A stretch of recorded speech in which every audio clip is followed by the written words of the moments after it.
All right, then second question. The second question is a linear differential equation.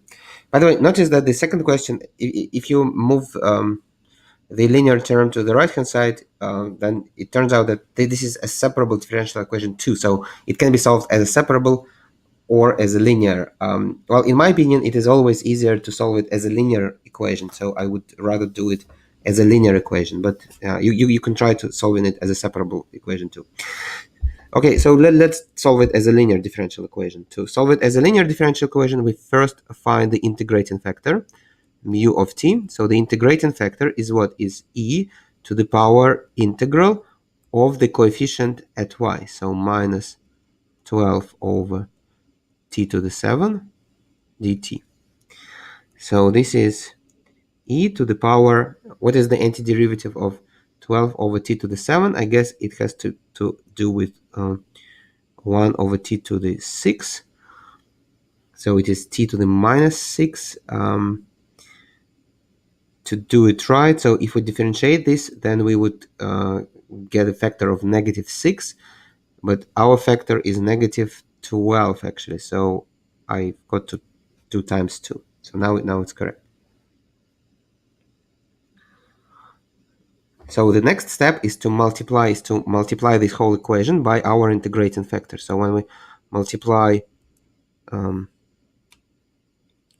this whole equation by 2 over e to the power 2 over t to the 6. And again, from theory, we know that the left-hand side is nothing else but the product of the derivative of the product of the integrating factor. So e to the 2 over t to the 6 and y. And the right-hand side is going to be 1 over t to the 7 times our integrating factor, which is e to the power t over, sorry, 2 e to the 2 over t to the 6. All right, so now we can integrate. So then if this is the derivative of the unknown function, so now kind of we have the new unknown function, which is e to the 2 over t to the 6 times y. This is going to be the antiderivative of this thing, 1 over t to the 7 times e to the 2 over t to the 6 dt.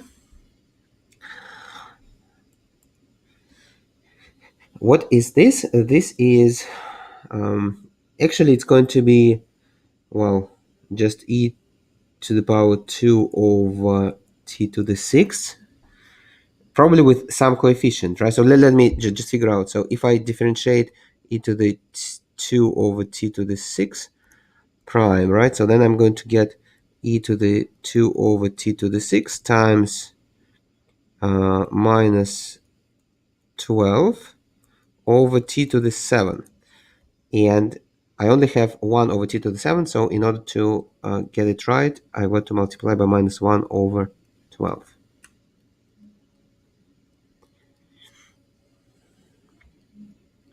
Okay, so now it's correct. So which means, well, plus some constant. Now solving for y, we get, but by the way, when we're doing linear equations, then I think it's better to solve for c in the end. So you simplify everything and then you solve for c. For separable equations, it's the other way around. So first you solve for c and then you find y. For linear equations, I think it is more convenient to solve for y first and then find c. Okay, so solving for y, I've got to cancel by e to the 2 over t to the 6. Then I'm going to get minus 1 over 12 plus c to the power minus 2 over t to the 6. Times e. C times e to this power. Okay, and now I need to find c. How do I find c? I need to use the initial condition. So according to the initial condition, the initial value of y is 11 over 12 equals minus 1 over 12 plus c times e to the power, well, the initial value of t is 1, so 2 over 1 is 2, so negative 2. Okay, so now moving minus 1 over 12 to the left hand side, I'm going to get 0 in the left hand side. So 1 equals c times e to the minus 2. So c is just e squared. So therefore the final answer is y equals minus 1 over 12 plus e to the power 2 minus 2 over t to the 6. So this is the answer to the initial value problem. But we also need to find the domain of the solution.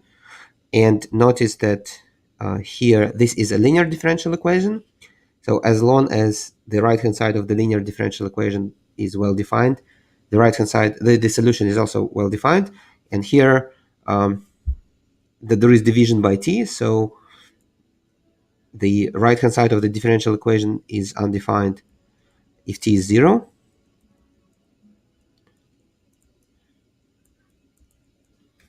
So which means that the domain of the solution can be either all negative values of t or all positive values of t. So the domain of the solution cannot include 0.